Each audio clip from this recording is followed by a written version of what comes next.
Good evening আমাদের প্রতিদিনকার গীতা লাইভে আজকে আবার আমরা চলে এসেছি। একটা ভীষণ কোন একটা ধোঁয়া আসছে বোধহয়। আমাদের আজকে সবাইকে শুভকামনা জানাই ছট পুজোর। সবাই যারা যারা পুজো পালন করছো সবার প্রতি আমার শুভেচ্ছা রইল, যারা করছো না তাদের প্রতিও শুভেচ্ছা রইল। মিতাদি হ্যালো, অনামিকা হাই, হ্যালো পলি, গুড ইভিনিং শর্মিলাদি। আমি জাস্ট একটুখানি ওয়েট করব, ওয়েট করে আমাদের প্রতিদিনকার যেটা চলছিল তৃতীয় অধ্যায় কর্মযোগ আমরা সেটা শুরু করব। আমাদের হ্যালো বুলা, আমাদের শুরু হয়েছিল মানে লাস্ট আমরা ছেড়েছিলাম 29 নম্বর অবধি করে। সেই 29-এ আমরা একটুখানি জাস্ট নিজেরা ঝালিয়ে নেব। যদিও বলছি ঝালাবার কথা, কিন্তু যেটা হচ্ছে আমি করতে গিয়ে দেখছি যে অনেক কিছুই বলার থাকছে, রাদার অনেক কিছু বলার আছে। অ্যাকচুয়ালি তো এত ঝট করে একটা শ্লোক শেষ হয়ে যাওয়ার জিনিস নয়। মানে যারা মহাজনরা বা সেই রকম যারা মানে ব্যক্তি যারা এটা নিয়ে সত্যিকারের চর্চা করেন, একটা শ্লোক নিয়ে একটা বছর কাটিয়ে দেওয়া যায়। এখানটাতে কোনো একটা ধোঁয়ার থেকে ভীষণ ইয়ে হচ্ছে, থাক, একটা বছর বেসিক্যালি কাটিয়ে দেওয়া যায়, সারা জীবন রাদার কাটিয়ে দেওয়া যায়, এবং এটাই সাধনা হয়ে ওঠে। তো সেই ক্ষমতা আমার নেই, তবে ইচ্ছে আছে যদি সেই রকম বোঝার ক্ষমতা, উপলব্ধি করার ক্ষমতা ঈশ্বর আমাদের দেন, তাহলে আমরা একমাত্র এইটা নিয়ে আরো চর্চা করতে পারি। যতক্ষণ না হচ্ছে, যেটুকু সময় আমরা, যতক্ষণ না আমরা মানে নিজেদের ভান্ডার আর কি ফুরিয়ে যাচ্ছে, আমাদের তো খুব ছোট ভান্ডার, তো যতক্ষণ না ফুরিয়ে যায় ততক্ষণ অবধি আমরা চেষ্টা করব এটাকে যতটুকু চালানো যায়। প্রণাম মন্ত্র দিয়ে শুরু করব, এবং প্রতিদিনকার মতন যেরকম আমাদের শ্লোকগুলো পড়া হয়ে থাকে সেইভাবে পড়তে পড়তে আমরা এগোবো।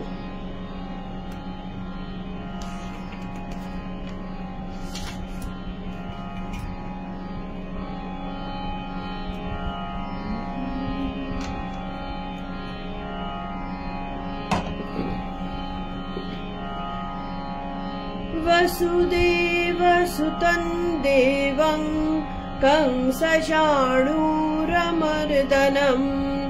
देवकी परमानन्दं कृष्णं वन्दे जगद्गुरुं, कृष्णं वन्दे जगद्गुरुं। ॐ श्री परमात्मने नमः। श्रीमद्भगवद्गीता अथ तृतीयोऽध्यायः। अर्जुन उवाच। আজকে অনেক কাশি আসবে, একটা কিছু ধোঁয়ার থেকে প্রবলেম হচ্ছে।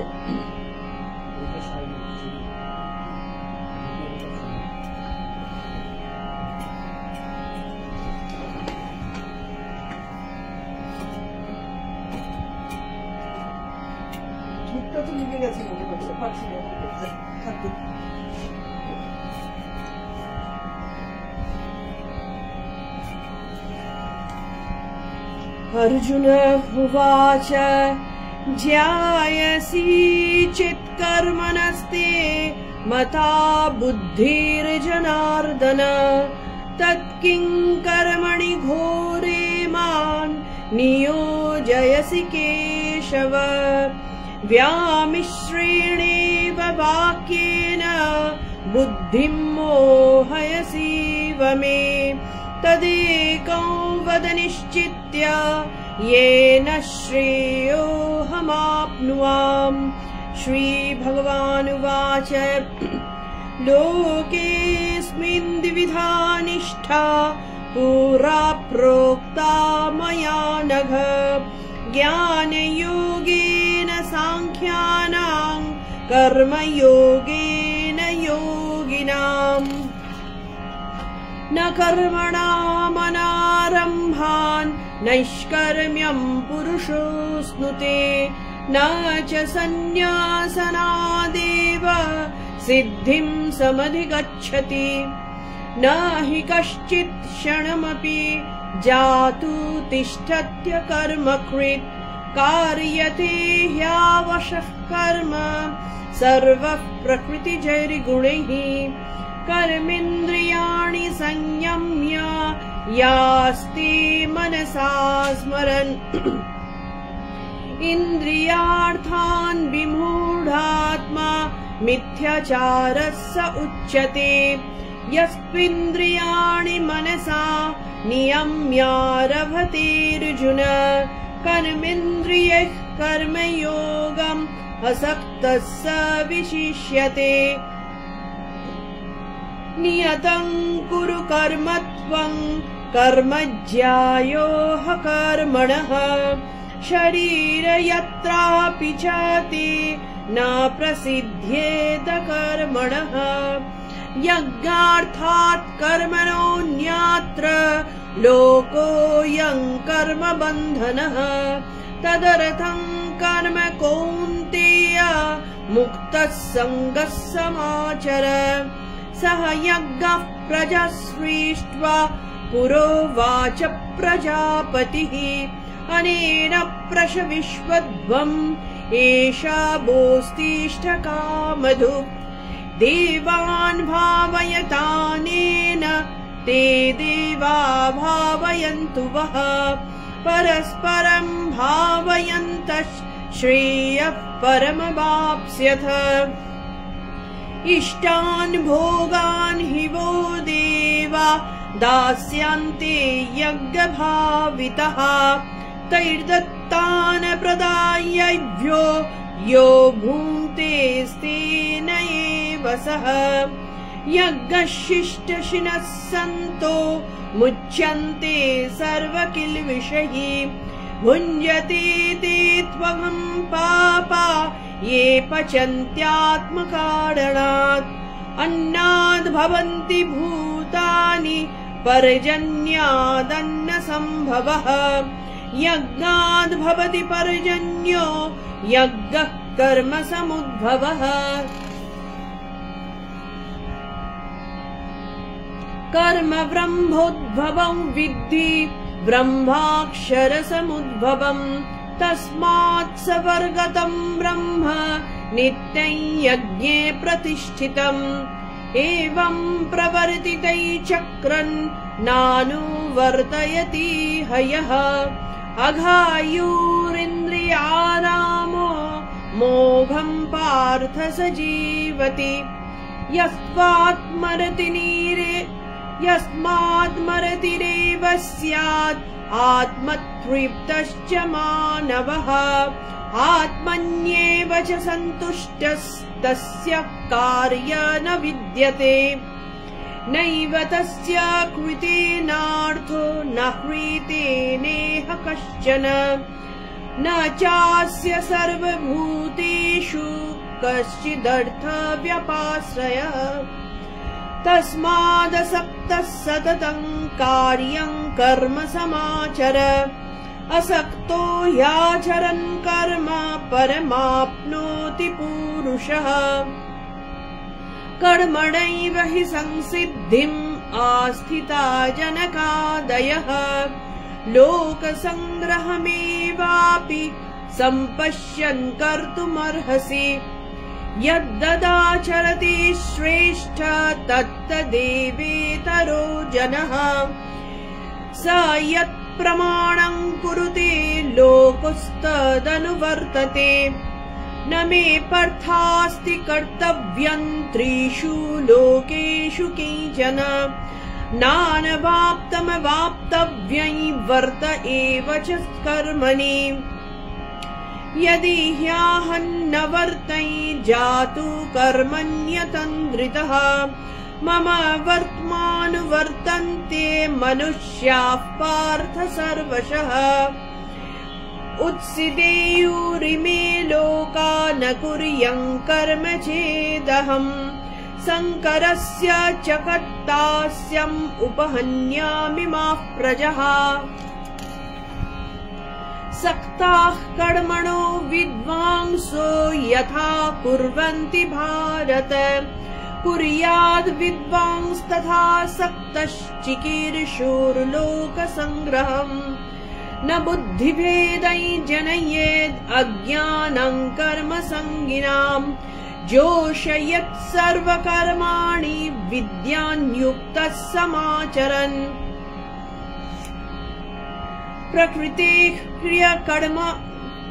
प्रकृतेः क्रियमाणानि गुणैः कर्माणि सर्वशः अहंकार विमूढात्मा कर्ताहमिति मन्यते तत्त्ववित्तु महाबाहो गुणकर्म विभागयोः गुणागुणेषु वर्तन्त इति मत्वा न सज्जते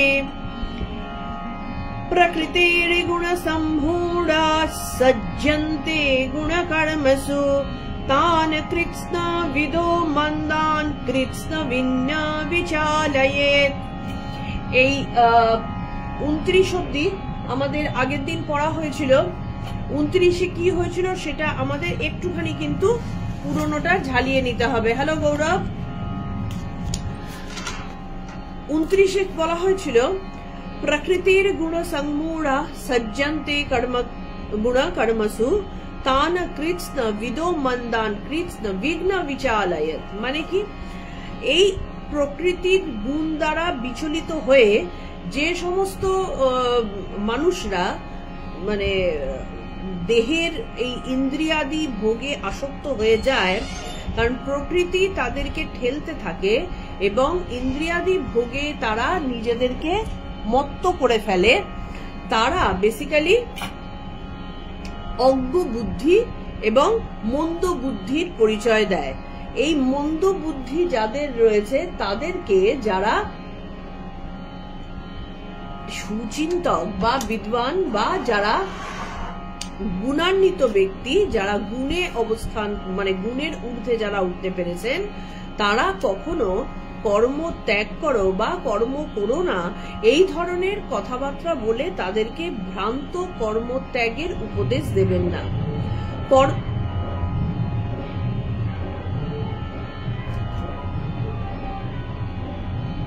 কর্মত্যাগ আপনিই হয় এবং সেটা কর্ম করতে করতেই 3 গুণের ওপারে যাওয়া যায়। তাহলে যতদিন না যারা প্রকৃতির গুণে মোহগ্রস্ত এবং তারা নিজের দেহকেই আমি বলে মনে করছে, তারা অ্যাকচুয়ালি কি হচ্ছে নিজের প্রকৃত স্বরূপটাকে তারা কখনো জানতে পারে না। প্রকৃত স্বরূপ কোথা থেকে আসছে? যিনি সেই পরমাত্মা, সেই পরমাত্মার থেকেই আমাদের দেহাত্মা যখন আসছেন, তিনি নিজের স্বরূপ ভুলে তিনি প্রকৃতির দ্বারা আবিষ্ট হয়ে যাচ্ছেন। কিন্তু অ্যাকচুয়ালি পরমেশ্বর তিনি প্রকৃতির দ্বারা আবিষ্ট হন না, তিনি প্রকৃতিতে মিলে থাকেন, প্রকৃতির সাথে থাকেন, কিন্তু তিনি প্রকৃতির দাস হয়ে যান না। মানে প্রকৃতি তাকে চালাবে না, তারা একসাথে সাম্য অবস্থায় অবস্থান করবেন। কিন্তু যখন নিজের অস্তিত্ব মানুষ ভুলে যায়, তখনই একমাত্র প্রকৃতির দাস হয়ে ইন্দ্রিয়ের দ্বারা তারা পরিচালিত হতে থাকে। তো এই ধরনের লোকেদের বেসিক্যালি কি, তাদের জ্ঞান বুদ্ধি কম এবং তাদের চিত্ত শুদ্ধি হয়নি। চিত্ত শুদ্ধি হয়নি কেন? কারণ তারা যে পরিমাণ কর্মের দ্বারা কর্ম ত্যাগ সম্ভব সেই কর্ম কিন্তু তারা করে উঠতে পারেননি। সেই কারণে তারা কখনোই কর্মের ওপারে তারা কখনো যেতে পারেন না। এবং এখানে বলছেন যে যারা খারাপ লোক এবং প্রকৃতির গুণে যারা সম্মোহিত হয়ে সমস্ত কাজকর্মগুলো করছে, তারা যদি মূর্খও হয় তাতেও ক্ষতি নেই, মূর্খ হওয়ায় ক্ষতি নেই, কিন্তু গুরু বাক্যে তারা যদি অগাধ বিশ্বাস রাখে তাহলে কিন্তু, এবং সেই মতো যদি কাজ করতে থাকে তাহলে কিন্তু তারা সেই আসক্তি থেকে পরিত্রাণ পায় এবং তারা আলটিমেটলি সেই যে অবস্থা সেখান থেকে বেরিয়ে আসতে পারে।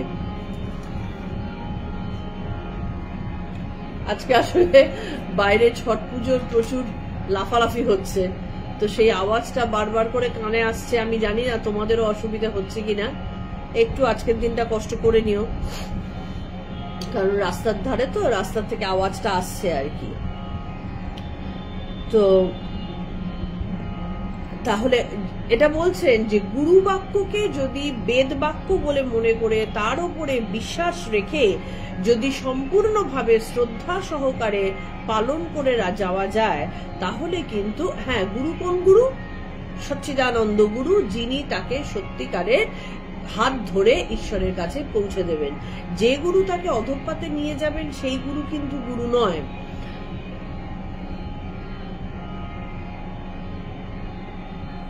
হ্যাঁ, একটা আওয়াজ হচ্ছে বাইরে প্রচন্ড, আমারও বারবার কনসেন্ট্রেশন ব্রেক হচ্ছে আর কি, মাঝে মধ্যে ঝপ করে বাড়ছে আবার ঝপ করে কমে যাচ্ছে, একটা হচ্ছে। তো একটু কনস্ট্যান্ট চললে অসুবিধাটা হয় না, তখন ওটাতে সয়ে যায়, কিন্তু এটা তো হঠাৎ হচ্ছে হঠাৎ বন্ধ হচ্ছে, যার জন্য গন্ডগোল হয়ে যাচ্ছে আর কি।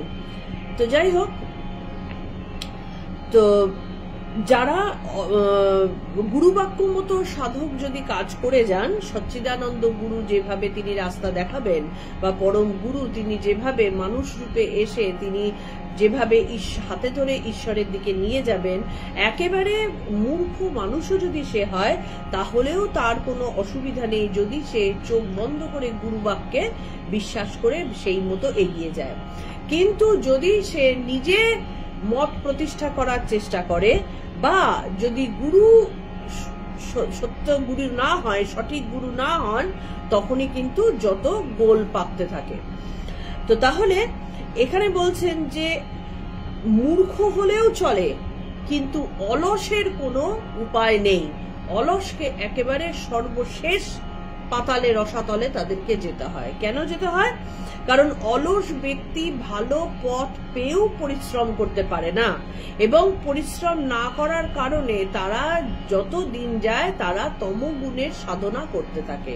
তা যত তমগুণের সাধনা করবে তত তো তার মধ্যে সত্যগুণ কমতে থাকবে, আর যত সত্যগুণ কমতে থাকবে জ্ঞানের থেকে সে দূরে হতে থাকবে। তো সেই কারণে তারা যদি বলছে যে অলসের কোনো উপায় নাই, অলস ব্যক্তি ভালো পথ পাইয়াও তাহাতে পরিশ্রম করিতে পারে না, সেই সকল উদ্যম শূন্য মানুষগুলিকে সিদ্ধ মহাপুরুষেরাও কিছু করিতে পারেন না। সুতরাং বোকা হলেও সেও ভি আচ্ছা, কিন্তু অলসতার মতন কুগুণ আর কিছুতে নেই। অলস ব্যক্তিকে ভগবান এসেও উদ্ধার করতে পারেন না, কারণ উদ্ধারের জন্য যে হাতটুকু বাড়াতে হবে সেটাও তোলবার মতন ক্ষমতা তাদের মধ্যে নেই। তো তারা এর মধ্যে অলস ব্যক্তি একে তো ক্রিয়া করতে পারে না, তাদের মানসিক ক্রিয়া শারীরিক ক্রিয়া সব বন্ধ হয়ে যায়। তার মধ্যে যদি এখান থেকে একটু ওখান থেকে একটু কোন রকমের শুনে হামবড়াই ফলানোর জন্য, আমি একটা বিশাল কেউকেটা বলার জন্য সে যদি একটা স্পেশাল কোনো পোস্ট হোল্ড করে, সেরকম জায়গায় বসে থেকে মৌখিক জ্ঞান আওড়াতে থাকে এবং উপদেষ্টার আসন গ্রহণ করে, তাহলে আলটিমেটলি জগতের বিশাল বড় ক্ষতি হয়ে যায়।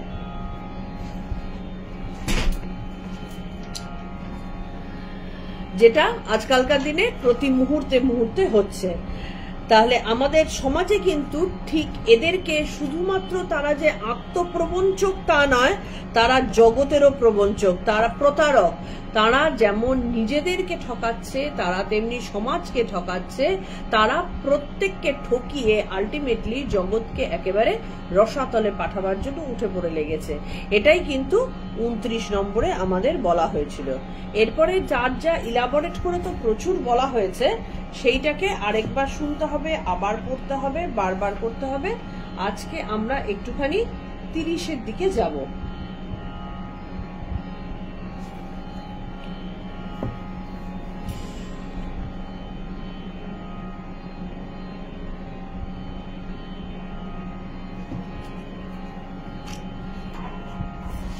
30 নম্বরে কি বলছেন?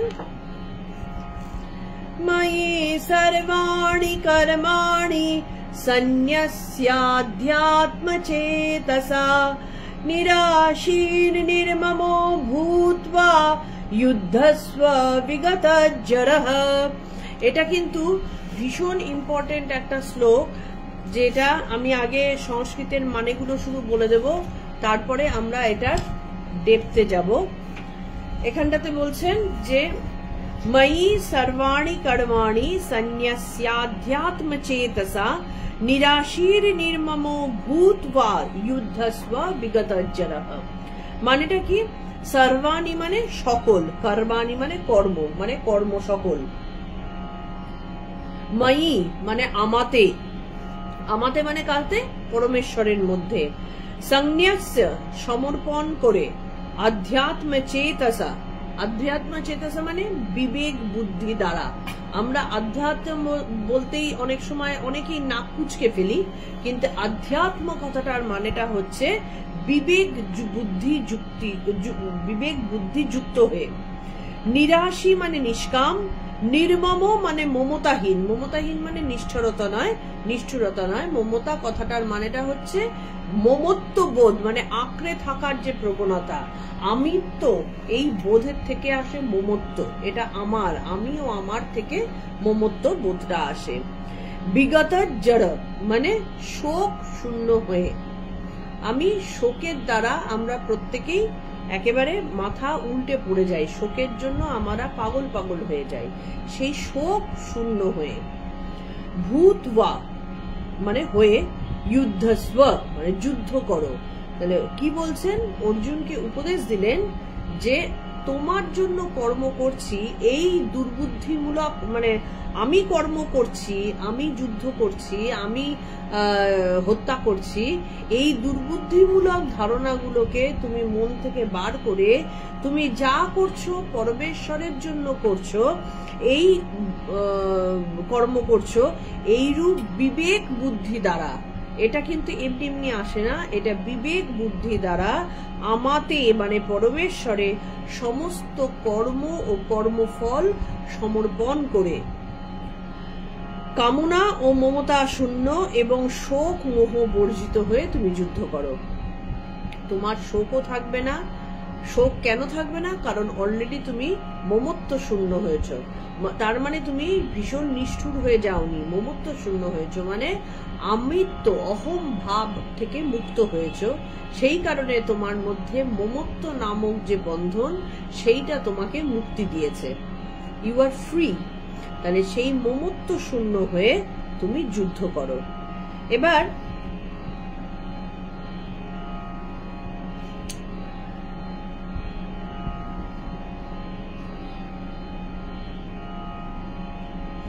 এই যে প্রত্যেকটা ভাব যে কটা বলা হলো, মমত্ব শূন্য, সর্বাণী, কর্মাণী, এই প্রত্যেকটা জিনিসের কতগুলো মানে রয়েছে, সেই মানেগুলো আমি একটুখানি এখানটাতে বলবো।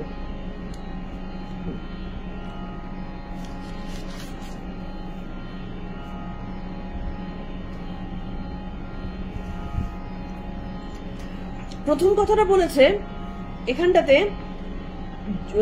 এই যে সর্বকর্ম সমর্পণ করা, এখানটাতে সর্বকর্ম সমর্পণ ব্যাপারটা তো খুব সহজ জিনিস নয়। আমি যাকে দেখিনি, যার সাথে আমার অ্যাটাচমেন্ট তৈরি হয়নি, অ্যাটাচমেন্টটা তৈরি হবেই বা কি করে? কাউকে নিয়ে নাড়াঘাটা করলে, তার সাথে ওঠা বসা করলে তবে না অ্যাটাচমেন্টটা তৈরি হয়। তাহলে সেই অ্যাটাচমেন্ট তৈরি হয়নি, তার কাছে আমি সম্পূর্ণ কর্ম সমর্পণটা করব কি করে? সেই জিনিসগুলো আসছে যে যখন চিত্ত মানে মন একমাত্র আত্মা ছাড়া অন্য কিছু চিন্তা করে না, তখন সেইটাকে বলা হয় আধ্যাত্ম চিন্তন। এই আধ্যাত্ম চিন্তা, কারণ কি করে দেখো, সত্যি কথা বলতে কি, যখন মানুষের মন মানে মনের উৎপত্তি তো আমাদের প্রাণবায়ু থেকেই হয়। প্রাণবায়ু এই যে কন্টিনিউয়াস ইরা পিঙ্গলা করতে থাকছে, এই যতবার ইরা পিঙ্গলা হচ্ছে তত মনের এই যে জন্ম জন্মান্তরের যে আমরা এইগুলো মানে সংস্কার, জন্ম জন্মান্তরের ঘটনা আমাদের ভেতরে, তো এটা একটা সিপিইউ তার ভেতরে জমা থাকে। তাহলে এই জমা অবস্থার থেকে বেরিয়ে বেরিয়ে আসে, কারণ শ্বাস বায়ু বা আমাদের প্রাণ বায়ু বেসিক্যালি এর মধ্যে চলাচল করছে, এই মনের উৎপত্তি করছে, মনের বুদবুদ করছে। তা ননস্টপ মন চলতে থাকছে। সেই কারণে মন প্রচুর সমুদ্রের ঢেউয়ের উদয় করে ঠিকই, তো মন কখনো শান্ত হয় না, শান্ত করি না, হয় না তা না, মনকে আমরা শান্ত করি না।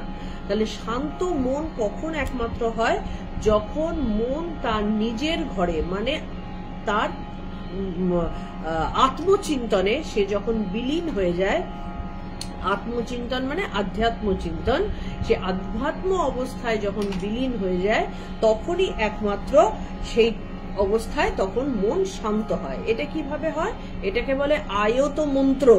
আয়ত মন্ত্র কি? আমি মনে মনে মন্ত্র উচ্চারণ করছি, বা যেটা উচ্চারণ, ধরো হে রাম হে রাম হে রাম আমি করছি, বা হে কৃষ্ণ যা কিছু করছি, যার যা মন্ত্র আছে সেইটা যখন আমি উচ্চারণ করছি তখন আমার সেই যে ভেতরে শব্দ, মনের শব্দ উচ্চারিত হচ্ছে সেটার সাথে কানকে যুক্ত করে দিলে যেন মনের ভেতরে যে আওয়াজটা উঠছে সেটা যেন আমার কান শুনতে পাচ্ছে, এই যুক্ত করে দিয়ে এই স্বরে যে উচ্চারণটা হয় তখন সেটাকে বলে আয়ত স্বর। এই আয়ত স্বরে যখন মনে মনে উচ্চারিত শব্দকে অর্পণ করে দেওয়া হলো কানকে, তখন একমাত্র আত্মচিন্তা করা যায়, তখন আর অন্য কোনো বিষয় ঠাঁই পাওয়া যায় না, অন্য কোনো বিষয় তখন মন যায় না। তার মানে কি, মনে মনে যে আমার শব্দ উচ্চারিত হচ্ছে সেটাতে কান সম্পূর্ণভাবে যুক্ত হয়ে গেল, তখনই একমাত্র আয়ত উচ্চারণ হলো, এবং তখনই একমাত্র আধ্যাত্ম চিন্তায় মানুষ নিজেকে যুক্ত করতে পারে। এবার এই আধ্যাত্ম এই চিন্তায় যখন যত মন যুক্ত হবে তত একাগ্রতা বাড়ে।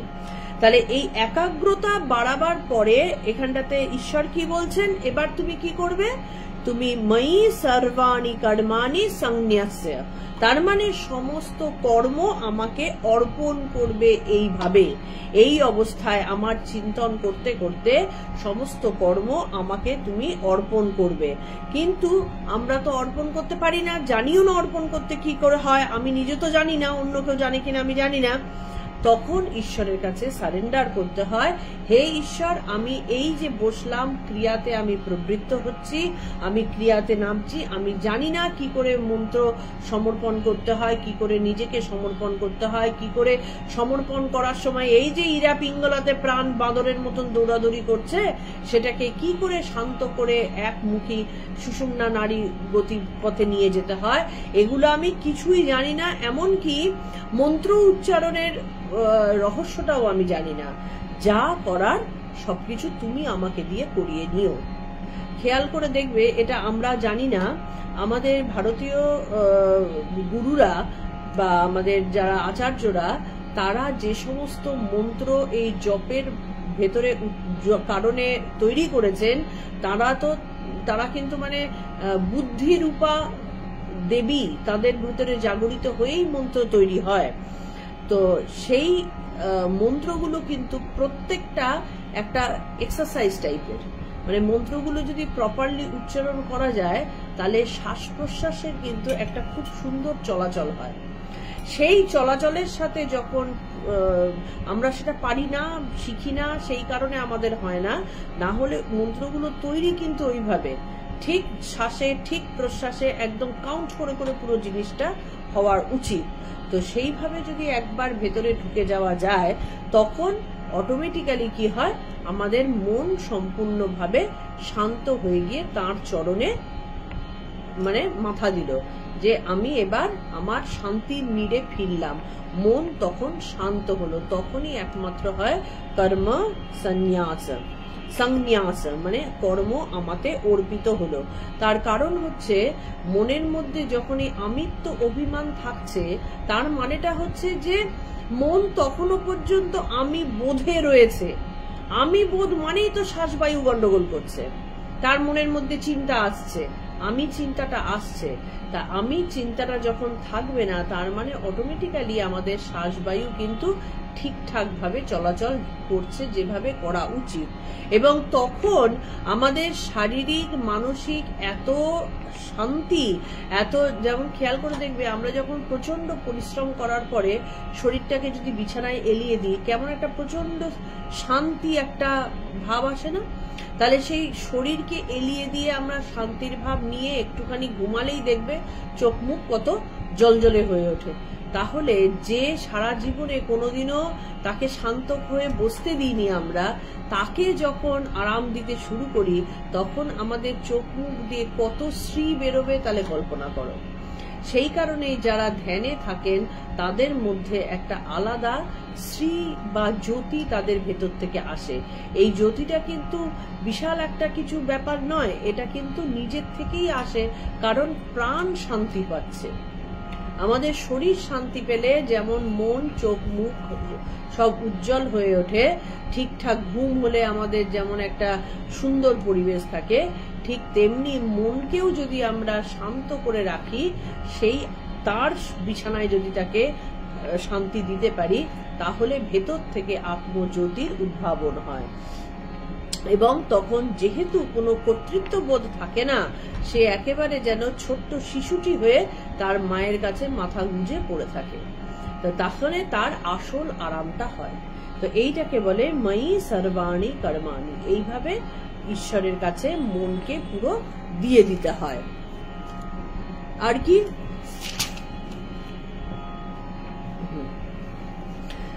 দ্বিতীয় আসছে এখানটাতে শ্লোকের মধ্যেই বলছেন যে সর্বাণি কর্মাণি সংন্যাসাধ্যাত্ম চেতসা, মানে আধ্যাত্ম চেতসা। আধ্যাত্ম চেতসা কাকে বলে? আত্মাতে পুরোপুরি মন দিয়ে, এটা আগেই বলা হয়েছে, বিষয় ছেড়ে আত্মাতে মন হবে। এবার আধ্যাত্ম চিত্ত না হতে পারা অবধি কিন্তু কর্ম অর্পণ করা যায় না। আধ্যাত্ম চিত্ত কাকে বলে? যে চিত্ত আত্মাতে সংস্থাপিত, সে পুরোপুরিভাবে আত্মাতেই চিন্তা করতে পারছে, তার বাইরে চিন্তা করতে পারছে না। বিষয় চিন্তা তার মধ্যে আসছে না। খেয়াল করে দেখবে যখনই আমরা চোখ বন্ধ করে মন শান্ত করতে চেষ্টা করি, যে জিনিস চোখ খুলে আমাদের মনের মধ্যে আসছে না, সেই জিনিসও আমাদের মনের মধ্যে উদয় হতে থাকে। মানে যেই চোখ বন্ধ করলাম, এই মুহূর্তে আমি কথা বলছি, আমার মনের মধ্যে অন্য কোনো চিন্তা আসছে না, কিন্তু যেই চোখ বন্ধ করে একটুখানি বসবো, মনটাকে শান্ত করে ঢোকাবার চেষ্টা করবো ওই আত্মার সাথে, হাজার হাজার শুধু চিন্তা আসতে থাকবে। কিসের চিন্তা আসে? দরজা খুলে খুলে আমাদের যখন শরীর চলে যায়, শরীরের পঞ্চভূত তো চলে যায়, কিন্তু এই মনের সংস্কারটা কিন্তু সংস্কার রূপে সেটা কিন্তু থেকে যায়। এই জন্যই সংস্কারের ওপর এত জোর দিতে হয়। তাহলে এই যে সংস্কারটা থেকে গেল, জন্ম জন্মান্তরের কত কাদা ভেতরে রয়েছে, সেই একটার পর একটা ভেতর থেকে উঠে আসতে থাকে। এবং যেহেতু যত ভেতরে উঠবে তত দেখবে চিন্তা যত বেশি হবে, আমাদের হৃৎপিণ্ডের ইয়েটা বাড়ে, সংকোচন প্রসারণ তত তাড়াতাড়ি হয়, আমাদের পালস রেট বাড়তে থাকে। তো কোথায় আমরা চোখ বন্ধ করে মন শান্ত করে শরীর ধীরে ধীরে ঠান্ডা হয়ে যাবে, তা না ভেতরে উত্তাপ চলতে থাকলো। তাহলে যত উত্তাপ আসতে থাকবে, তার মানে কি কর্ম হচ্ছে আমাদের, কারণ কাজ করলেই একটা তাপ সৃষ্টি হয়। তাহলে এই যে তাপ সৃষ্টি হচ্ছে, তার দায়ভারটা তো আমাকে নিতে হবে, কারণ আমি চোখ বন্ধ করে সেই জিনিসগুলো আমার ভেতর থেকে খুঁড়ে খুঁড়ে বার করছি, কিছু করার নেই, বেরোবেই, চিত্তের ধর্মই তাই। তো এটাকে বলে এই। এবং সব থেকে মজাদার ব্যাপার হচ্ছে এই যে মন স্পন্দিত হওয়া, মানে এই যে ইরা পিঙ্গলা বারবার কাটাকাটি করছে, বারবার, কারণ স্পিড বেড়ে গেছে, তো ভেতরে তো শ্বাসের স্পিডটা বেড়ে গেছে, বারবার ওই জন্য এদিক থেকে ওদিক এদিক থেকে ওদিক হচ্ছে। যতবার এদিক থেকে ওদিক হবে তত বেশি করে চিত্ত সমুদ্রের ঢেউ তত বেশি করে বাড়তে থাকবে, চিত্তকে আরো ক্লান্ত করে দেয়। এই জন্য অনেক সময় খেয়াল করে দেখবে, ধ্যান করতে বসলাম, ভাবলাম যে আমি ধ্যান করব, জপ করব, অনেকের ঘুম এসে যায়, ক্লান্ত হয়ে যায়। অনেকের আবার ধ্যান করে উঠলো, মন তিতিবিরক্ত হয়ে উঠলো, কারণ কি, সে ধরেছিল যে আমি শুতে যাচ্ছি, তোমাকে খেয়াল করে দেখো না, তুমি শুতে যাচ্ছ, রেডি হলে, খাওয়া দাওয়া করলে, হাত মুখ ধুয়ে বিছানায় শুতে যাচ্ছ, 5টা লোক এসে বিরক্ত শুরু করলো, কেমন রাগ হয়। তাহলে ঠিক তেমনি চিত্ত ভাবছে যে আমি শুতে যাওয়ার দিকে যাব, কিন্তু আলটিমেটলি পেরে উঠলাম না। কেন পেরে উঠলাম না? আমার সংস্কার আমাকে বাধা দিল, সেই চিত্তকে শান্তি পেতে বাধা দিল। এই হচ্ছে চিত্তের ভেতরের বুদবুদ। সেই কারণে যখন আমরা কর্ম করতে থাকি, কর্মের মাধ্যমে আমাদের কি হয়, এই চিত্ত চাঞ্চল্য দূর হয়।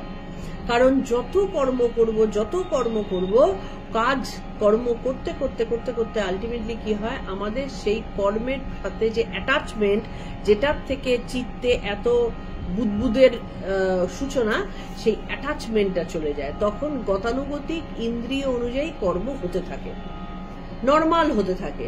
তখন সেই কর্ম যে বিশাল দুঃখ দিচ্ছে তাও না, বিশাল আনন্দ দিচ্ছে তাও না, আমি করে যাচ্ছি, আবার না করলেও ক্ষতি নেই। এই অবস্থাটা যখন আসে তখন চিত্ত অটোমেটিক্যালি শান্ত হয়ে যায়।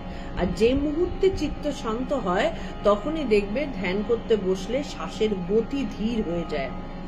ধীর হতে হতে, শান্ত হতে হতে এতটাই ধীর হয়ে যায় যে নিঃশ্বাস পড়ছে কি পড়ছে না সেটাও বোঝা যায় না। যদি শ্বাসের দিকে নজর করো তখন এটা বুঝতে পারবে, ধীর গতি। এবং সেই ধীর গতি হওয়ার ফলে আলটিমেটলি কি হয়, শরীর ঠান্ডা হতে শুরু করে, শান্ত ঠান্ডা। যে গরম নিয়ে দৌড়াতে দৌড়াতে আসছিলাম, প্রথম দিকে যে উত্তেজনা হচ্ছিল, সব ধীরে ধীরে আস্তে আস্তে শান্ত হয়ে যায়। তখন মন শান্ত হলো, চিত্ত শান্ত হলো, হৃৎপিণ্ড শান্ত হলো, উত্তাপ শান্ত হলো, কর্ম শান্ত হলো, সব শান্ত হয়ে গেল।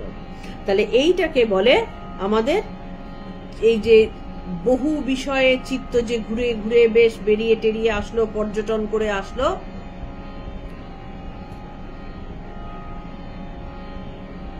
কি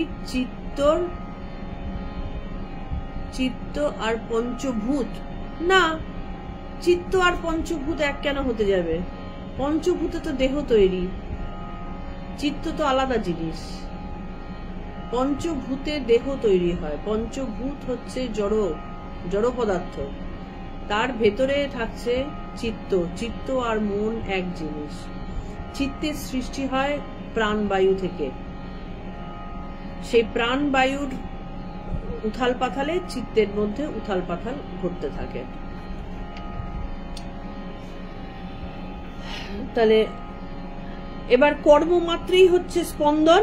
এইভাবে যাই হোক, যেটা বলছিলাম, এই তখনই ধীরে ধীরে চিত্তের একাগ্রতা ভাব আসবে। এটার মানে মন শান্ত হয়ে যাওয়ার মানে কিন্তু ধ্যান হয়ে যাওয়া নয়।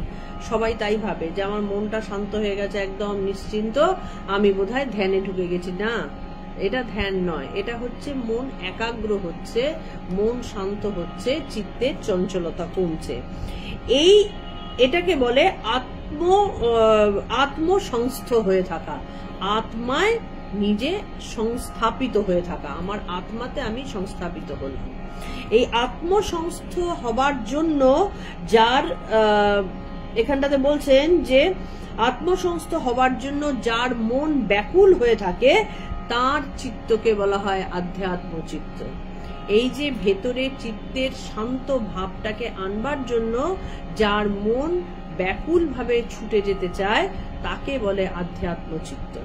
এই আধ্যাত্ম চিত্ত হলে কি হয়, তখন অটোমেটিক্যালি ব্রহ্মার্পণম, আমরা যেটা বলি ব্রহ্মে অর্পণ করে দেওয়া, ব্রহ্মার্পণম ব্রহ্মহবি ব্রহ্মাগ্নৌ ব্রহ্মণাহুতম, এইটা তখন হয়। ব্রহ্মার্পণম অটোমেটিক্যালি ব্রহ্মে অর্পণ হয়ে গেল।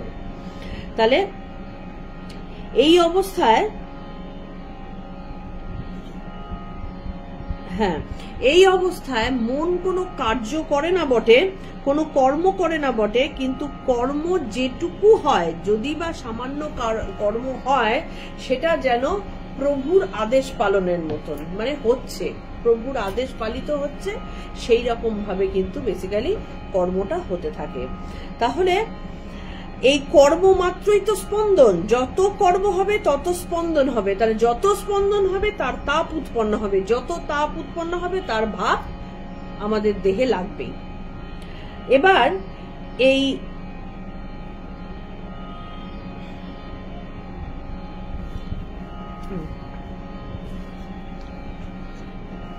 আজকে মাঝে মধ্যে এত একটা হইহট্টগোলের হয়ে যাচ্ছে যে আমারও বারবার কনসেন্ট্রেশন ব্রেক হয়ে যাচ্ছে আর কি।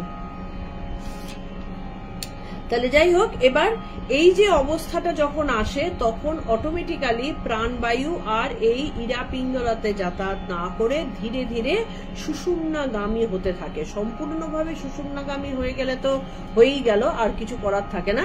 কিন্তু যখন এই আত্মকেন্দ্রী অবস্থা হয়ে গেল আর কি, আধ্যাত্ম কেন্দ্রীয় অবস্থা হয়ে গেল, তখন মন সুষুম্নাগামী হওয়ার জন্য প্রস্তুত হয়ে থাকে। এর পরের কথাটা কি বলছে? সন্ন্যাসনাধ্যাত্ম চেতসা, তার মানে আধ্যাত্ম চেতসা, এইটা হলো।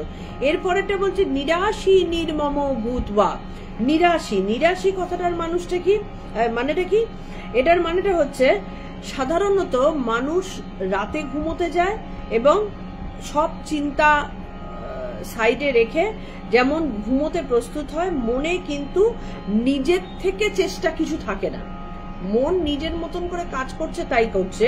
কিন্তু আমরা যখন শুতে যাই তখন আমাদের মনের মধ্যে আমরা বেসিক্যালি চিন্তাকে কখনো ঠাঁই দিতে চাই না, চিন্তা অটোমেটিক্যালি বুদবুদের মতো ওঠে। সেই রকম ক্রিয়ার পূর্বে, এখানটাতে বলছেন ক্রিয়ার পূর্বে মনকে বিষয় চিন্তা থেকে সরিয়ে দিয়ে, যেমন আমরা নিশ্চেষ্টভাবে বিছানায় শুয়ে পড়ে চিন্তা রহিত করে দিই মনকে, বা করে দিতে চাই, হয় না কিন্তু করে দিতে চাই, ঠিক সেই রকম বিষয় চিন্তা থেকে সরে গিয়ে মনকে যদি আত্মকেন্দ্রিকতার দিকে, মানে আত্মচিন্তনের দিকে মোড় ঘুরিয়ে দেওয়া যায়, তখন সেই অবস্থাটাকে বলে নিরাশী অবস্থা। আর নির্মম অবস্থাটা কি? আমার বলতে কিছুই নেই। আমি কখনোই ভাবতে পারি না যে আমার জামা, আমার বাড়ি, আমার ঘর, এগুলো তো অনেক স্থূল কথা হয়ে গেল। এমনকি আমার শরীরও আমার না, আমার ইন্দ্রিয়ও আমার না, কোনোটাই আমার না। খুব সত্যি কথাই, ইন্দ্রিয় তো আমার নয়। এখানে পঞ্চভূত দিয়ে তৈরি আমাদের যে শরীর, সেইটা তো আমাদের হতে পারে না। পঞ্চভূতে তৈরি, অন্নময় কোষ তো এই কারণে বলা হয় অন্ন দ্বারা তৈরি। তাহলে অন্যের ওপর আমার এই বডিটা ডিপেন্ডেন্ট, বা অন্যের ওপর আমরা নির্ভর করে রয়েছি, যে তিনি কৃতজ্ঞ যে তিনি তৈরি করেছেন, অন্ন তৈরি করেছেন। এই অন্নই যখন আমাদের মানে রূপ চেঞ্জ করছে, রক্ত মাংসে পরিণত হয়ে আমাদের বডি তৈরি হচ্ছে, তাই তো? আজকে যদি আমরা ভাত খাই, সে ভাতের মধ্যে কার্বোহাইড্রেট রয়েছে, সেই কার্বোহাইড্রেটটা মুখ দিয়ে গিয়ে যখন আমার ভেতরে নির্যাস হয়ে কার্বোহাইড্রেটের একটা জিনিস তৈরি হচ্ছে, এটাই তো আমার বডি। রক্ত তৈরি হচ্ছে, তার মধ্যে আয়রন রয়েছে, আয়রন ঢুকছে বিভিন্ন শাকসবজি, বিভিন্ন জিনিস থেকে, সেটাই তো আমার বডি। তো তাহলে এই নিরাশী ব্যাপারটা হচ্ছে, এই নির্মম ব্যাপারটা হচ্ছে আমার বলতে কিচ্ছু নেই, আমার বলতে একমাত্র আমিই রয়েছি এবং তিনি সেই সচ্চিদানন্দ পরমাত্মা। এই দৃঢ় ধারণা থেকে আসে নির্মমত্ব, মানে আমার তার প্রতি কোনো বাসনা বা আঁকড়ে ধরার প্রবণতা নেই। এর পরের কথাটা কি আছে? যুদ্ধস্ব বিগতজ্জরঃ। বিগতজ্জর কথাটা মানে কি? এই আমাদের করতে করতে, এই আধ্যাত্ম পথে চলতে চলতে বা ক্রিয়া করতে করতে একটা ক্লান্তি অনেক সময় আসে, যে ধুর কিছুই তো হচ্ছে না, করে তো যাচ্ছি, কিছুই তো হচ্ছে না। কারণ এত সহজ তো হওয়ার জিনিস নয়। আমরা সাধারণ মাধ্যমিক পাস করতে গেলে আমাদের 10 বছর অপেক্ষা করতে হয়, হায়ার সেকেন্ডারির পরে আরো 2 বছর, তারপরে কলেজ পাস করলাম, ইউনিভার্সিটি পাস করলাম, তারপরেও আমাদের চাকরি বাকরি পাবো কিনা, আরো কত পড়াশোনা। তাহলে এই যে অবস্থাটা, সাধারণ পেটের ভাত রোজগারের জন্য আমাদের এত পরিশ্রম করতে হয়। তাহলে আধ্যাত্ম পথ কি এত সহজ পথ যে চাইলাম আর হাতের মোয়ার মতন হাতে এসে উপস্থিত হলো? তা নয়। কিন্তু আমরা মনে করি যে একটুখানি পুজো আশা করলেই বোধহয়, একটুখানি ঠাকুর পুজো করলেই বোধহয় ঠাকুর আমার সামনে এসে উপস্থিত হবেন। তা হন না। আমরা যারা অনেক সময় দেখি ঠাকুর আমার সামনে চলে এসেছেন, বেসিক্যালি সেগুলো হয় আমাদের মনের কিছু রিফ্লেকশন, সেগুলো সত্য জিনিস নয়। সত্য জিনিস যেদিন হবে সেদিন আধ্যাত্ম চেতনা চলে আসবে। তো এই বিগতজ্জর কথাটা হচ্ছে সেই সময় আর পারছি না এরকম একটা মানসিকতা আসে, অথবা এটাও আসে যে আজকের দিনটা থাক, প্রচন্ড পরিশ্রম গতকাল হয়েছে, অনেক রাত্রির করে শুয়েছি, রাত্রির প্রায় 2-2-2:30 বেজে গেছে, ভোরবেলা কি করে উঠবো, সুতরাং আজকের দিনটা থাক। পরের দিনটা করবো, একদিন না করলে কিচ্ছু হবে না। এই অবস্থাটা, এটাকে বলে অলসতা। এবং এই অলসতা বা কাতরতা, এই জিনিসটাই হচ্ছে আধ্যাত্ম পথের সব থেকে বড় বাধা। আধ্যাত্ম পথে আমরা যে এগোতে পারি না, এটা তার সব থেকে বড় প্রমাণ। এবং আমি সবসময় বলি না, বহু জিনিসের প্রমাণ আমি নিজে। আজ থেকে প্রায় 15 বছর আগে আমি তখন মানে একটা সময় প্রচুর ধ্যান জপ করতাম। আমি এটা গল্পের ইয়েতে বলি কিভাবে আধ্যাত্মিকতা মানুষকে একটু ভুল ত্রুটি হলে পিছিয়ে দেয়। তখন একদিন বসে আমার একটা অনুভূতি হয়েছিল, আমি সেটা বলতে পারবো না আর কি, উচিত নয় বলা। তো খুব সাংঘাতিক অনুভূতি হয়েছিল আর কি, মানে এতটাই সাংঘাতিক, এতটাই বিশাল যে আমি এটা অজ্ঞানতার কারণে, মানে পুরোপুরি অজ্ঞানতার কারণে আমি ভয় পেয়ে গিয়েছিলাম। এবং ভয় পাওয়ার জন্য আমি আসন ছেড়ে উঠে পড়েছিলাম। উঠে পড়ে আমি যখন, আমার মা তো খুব মানে এ সমস্ত ব্যাপারে ভালো জানতেন, মাকে বলি এবং কয়েকজন সন্ন্যাসীদেরও আমি বলি, এবং তারা হায় হায় করেছিলেন যে তুই ছেড়ে উঠলি কেন, তুই কেন ওইটার আনন্দটা নিতে পারলি না। তো আমি ছেড়ে তো উঠলামই, শুধু ছেড়ে উঠলাম না, আমি কয়েকদিনের জন্য ওই ভয়টার কারণে আমি বন্ধ করে দিলাম করা। এবং বন্ধ যেই করলাম, কদিন বন্ধ করেছি, ম্যাক্সিমাম 3-4 দিন, কি খুব বড় জোর হলে 7 দিন। কিন্তু তার ফল আমাকে আজও ভোগ করতে হচ্ছে। আমি আজও বহু চেষ্টা করেও কিন্তু ওই জিনিসটাকে আমি আনতে পারছি না। এখন আমার কাছে ওই জিনিসটা আসলে আমি ভয়ও পাবো না, আমার কিছুই হবে না, কারণ আমি জানি, কিন্তু আমি আনতে পারছি না। এই হচ্ছে পিছিয়ে যাওয়া। একদিন মানুষ যদি ইয়ে করতে করতে, ক্রিয়া করতে করতে সেটা একদিন বন্ধ দেয়, তার জন্য বহু বছর পিছিয়ে যেতে হয়। তো যাই হোক, এখানটাতে সেটাই বলছেন যে বিগত জড়, এইটা না হয়ে মানে আলস্য ও কাতরতা ত্যাগ করা, এই যে অবস্থাটা সম্পূর্ণ রূপে একেবারে উদ্যম যুক্ত অবস্থায়, এইটাকে বলে বিগত জড়। তাহলে বিগত জড় হয়ে তুমি সম্পূর্ণভাবে আমাতে সমস্ত কর্ম অর্পণ করে দাও। এই কথাটাই অর্জুনকে শ্রীকৃষ্ণ বলছেন। আর কি বলছেন যে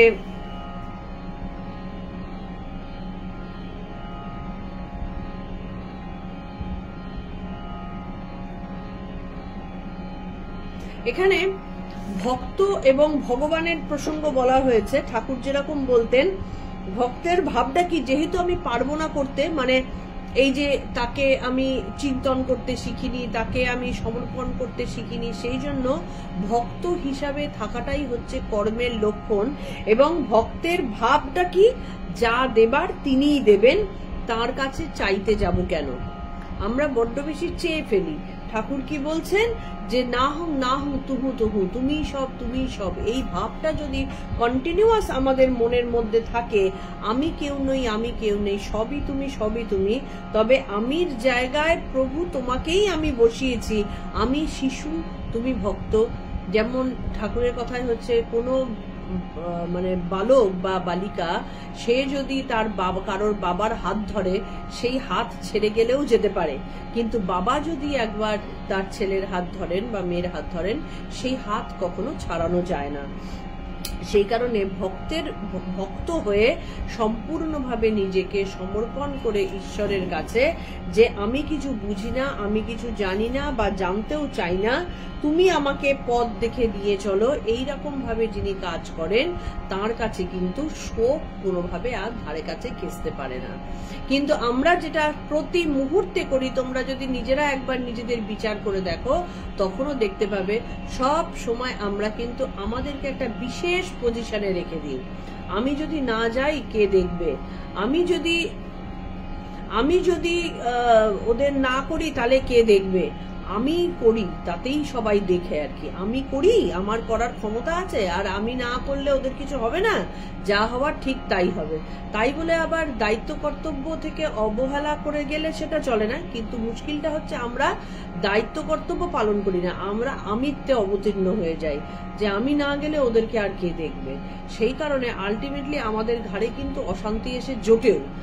খেয়াল করে দেখবে যে যত বেশি আমার পজিশনটাকে, মানে আমি নামক পজিশনটাকে যত বেশি প্রায়োরিটি দিয়ে কাজ করে, তার কিন্তু ঝামেলা ততই তাকে ছেকে ধরে, ঝামেলা ছাড়তে চায় না তাকে।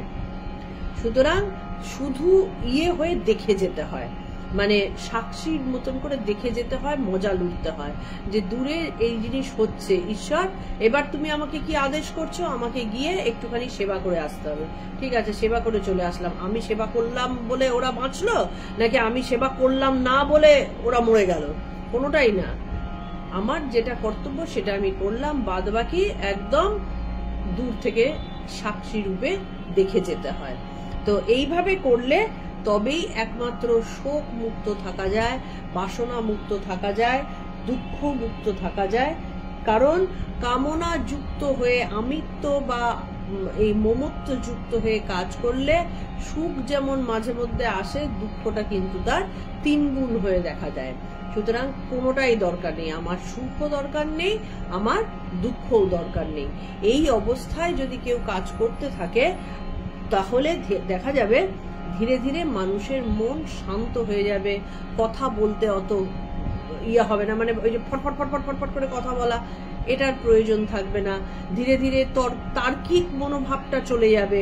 ও যদি যেটা মনে হবে যে ও তর্ক করছে এটা নিয়ে, আমার এই ভাবটা ওর হচ্ছে না, ঠিক আছে হচ্ছে না, ওর হচ্ছে না, ওকে ঠিক ঈশ্বর বুঝিয়ে দেবেন, ঠিক সময় মতন ঈশ্বর কৃপা করলে সেই জিনিস ওর নিজের থেকেই মনের মধ্যে আসবে। তাহলে এই যে শান্ত ধীর হয়ে যাওয়া, এই ভাবটা কিন্তু প্রচুর আসতে থাকে ধীরে ধীরে। তো ঈশ্বর সেই কারণে কি বলছেন, তুমি কোন রকম ভাবে নিজের আমি করছি, আমি না করলে হবে না বা আমি করলে হবে, এই চিন্তা না করে তুমি সম্পূর্ণভাবে আমাতে কর্ম সমর্পণ করে তুমি তোমার কাজটুকু করে যাও। অর্জুনের এইটুকুই মানে একে বলে প্রকৃত কর্ম সমর্পণ। শ্রীকৃষ্ণ বলছেন, আমি সেই পরম পুরুষ পুরুষোত্তম, আমি প্রকৃতির সকল কর্মের প্রভু ও ভোক্তা। হে অর্জুন, তুমি আমাতেই তোমার সকল কর্ম সমর্পণ করো, নিজেকে তোমার কর্তা ও ভোক্তা বলে মনে করো না। আমাতে কর্ম ও কর্মফল সমর্পণ করে তোমার স্বধর্মচিত সমস্ত কর্ম সম্পন্ন করলে তোমার মনে কি বলছেন, দেখো এটা কিন্তু ভীষণ ইম্পর্টেন্ট। আমাতে শুধু কর্মফল সমর্পণ করলে হবে না, সমর্পণ করে কাজ করতে হবে। কোন কাজ করতে হবে? স্বধর্মচিত কাজ। আমি সব কর্মফল সমর্পণ করলাম, কিন্তু আমার কাজ হচ্ছে লেখক হিসেবে লেখা, আমি সেটা না করে যুদ্ধ করতে দৌড়ালাম, হবে না। কর্মফলও সমর্পণ করতে হবে এবং স্বধর্মচিত মানে তোমার প্রকৃতি তোমাকে দিয়ে যে কাজ করাতে, মানে যেভাবে তুমি টিউনড প্রকৃতির দ্বারা, সেই কাজ করলে তোমার না কোনো শোক থাকবে, না কোনো দুঃখ থাকবে, না তোমার চিত্তে চাঞ্চল্য ঘটবে। আজকে আমি একটুখানি ডিস্টার্ব হয়ে রয়েছি, বারবার করে আমার মন চঞ্চল হয়ে যাচ্ছে, সেটা বোধহয় তোমরাও বুঝতে পারছো। আজকে আমি ওই জন্য 30 নম্বরটা করেই শেষ করব। আগামীকাল বা এর পরের দিন আমি আমার পরবর্তীটাতে আসব, বা 30টাকে আরো ভালোভাবে একটুখানি বলতে আমার ইচ্ছাও করছে। যদিও খুব একটা বাকি নেই 30-এ, কিন্তু প্রত্যেকটা জিনিসই তো অনেকটা করে করা আছে, মানে আমি সামহাউ কনসেন্ট্রেট করতে পারছি না আর কি। এর পরের দিন আমি 30 নম্বরটা ভালোভাবে আরেকবার পড়াবো, মানে পড়বো আর কি। তারপরে আবার পরবর্তী 31 থেকে আমরা স্টার্ট করব। মিতাদি বলছেন ঘটনাটা বললে, হ্যাঁ এটা কিন্তু খুব সাংঘাতিক ঘটনা, মানে আমি এত ডিপ অনুভূতি আমার হয়েছিল, এত সাংঘাতিক অনুভূতি হয়েছিল যে মানে এগুলো অস্বাভাবিক, মানে আমি নিজেও বুঝিনি যে ঝট করে ওই জিনিস হয়ে যাবে, কিন্তু আমার মন বা নিশ্চয়ই আমি সেইভাবে তৈরি ছিলাম না, জানতাম না, বা ততটা ম্যাচুরিটি ছিল না, ঠিক সেই কারণে আমি ওই অনুভূতিটাকে নিতে পারিনি। ঠিক যেরকম একবার একটা গল্প বলি, এক ভক্ত সিসিমা জগদ্ধাত্রী পুজোতে সিসিমার বাড়িতে গেছে, সিসিমার বাড়িতে জগদ্ধাত্রী পুজো হতো, তো সেই জগদ্ধাত্রী পুজোতে সেই ভক্ত গেছেন, গিয়ে পাশে দাঁড়িয়ে রয়েছেন সিসিমা আর জগদ্ধাত্রী মূর্তি জলজল করছে।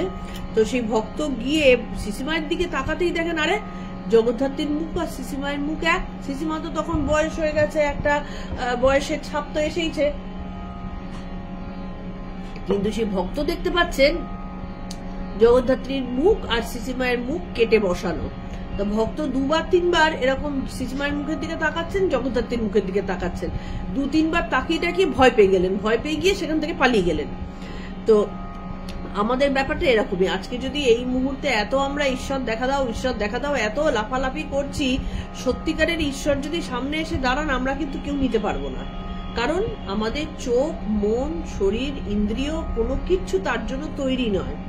তাহলে এইটুকু একটা পাত্রের মধ্যে যদি অনন্ত এসে উপস্থিত হয় তখন সেটা ভয় পাওয়ারই কথা। তো কোনো কারণে, কারণ তখন আমার মানে ধ্যান জব অনেক ডিপে হচ্ছিল ঠিকই, কিন্তু আমি সেইটার জন্য উপযুক্ত ছিলাম না, জ্ঞান আমার তখনও হয়নি। আজকে যে জিনিসটা আমি বুঝতে পারবো সেই সময় সেই জিনিসটা বোঝার মতন সিচুয়েশন বা ক্ষমতা আমার ছিল না। তো সেই কারণে আমি ঝট করে ভয় পেয়ে গিয়েছিলাম। ভয় পাওয়ার জন্য আমি যেটা সব থেকে বড় ভুল করেছিলাম, আমি আসন ছেড়ে উঠে পড়েছিলাম। সে উঠে পড়ার কারণে কিন্তু আমি 3-4 দিন আমি ধ্যান জব বন্ধ রেখেছিলাম, and that was my biggest blunder. তো পরে হাই হাই করেছি, কিন্তু ওই যে বললাম যা হওয়ার তা হয়ে যায়, সেটা আর ফেরত আসে না। যাই হোক, ঈশ্বরের কাছে প্রার্থনা করব যাতে করে আবার সেই ইয়ে আসে, বা ধীরে ধীরে যাতে নিজেকে তৈরি করতে পারি। তো আজকে এটুকুই, আমরা 30 অব্দি আজকে পড়লাম, কিন্তু আগামী দিন আমরা আবার 30 নম্বরটাই পড়বো, কারণ আরেকটু আমি ইলাবোরেট করে বলতে চাই, বা যেভাবে আমি মন থেকে বলি সেইভাবে বলতে চাই। পরবর্তী নোটিশের জন্য অপেক্ষা করো। আর একই কথা রেগুলার বলি, আজকেও বলি, ভালো লাগলে নিজের মানে পেজ থেকে শেয়ার করো। নতুন জিনিস পড়ার থেকে আমাদের পুরনো জিনিস সবকটাই ফেসবুকে রয়েছে 1 নম্বর থেকে, সেখান থেকে দেখা শুরু করো। স্ক্রোল করতে অসুবিধা হবে, খুঁজে পেতে অসুবিধা হবে, সেই জন্য ইউটিউবে গোপা ত্রিবেদী গীতা এইটুকু মানে গীতা গোপা ত্রিবেদী এটা ইয়ে করলে আমাদের ইউটিউব চ্যানেলটা থেকে তুমি 1 নম্বর থেকে শুনতে পাবে, একদম 1 নম্বর অধ্যায় বিষাদ যোগা। যারা মাঝে মধ্যে আসছো তাদের যদি ইচ্ছা হয় 1 নম্বর থেকে শোনার, আমাদের একদম প্রথম থেকে ইউটিউব চ্যানেলে রয়েছে, সেগুলো শোনো। আর যদি না ইচ্ছা হয়, ইউটিউবে সাবস্ক্রাইব না করতে ইচ্ছা হয়, তাহলে আমাদের একটু কষ্ট করে স্ক্রোল করে করে যেটা ইচ্ছে হবে শুনবে।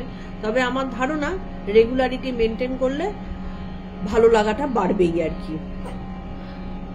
ওম তৎসদিতি শ্রীমদ্ ভগবদ গীতাসু উপনিষৎসু ব্রহ্ম বিদ্যায়াং যোগশাস্ত্রে শ্রীকৃষ্ণার্জুন সংবাদে कर्मयोग नाम तृतीयोऽध्यायः।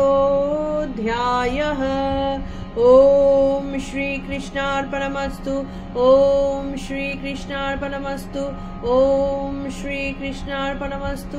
ভালো থেকো, সবাই সাথে থেকো, রেগুলারিটি মেনটেন করো আর শেয়ার করো।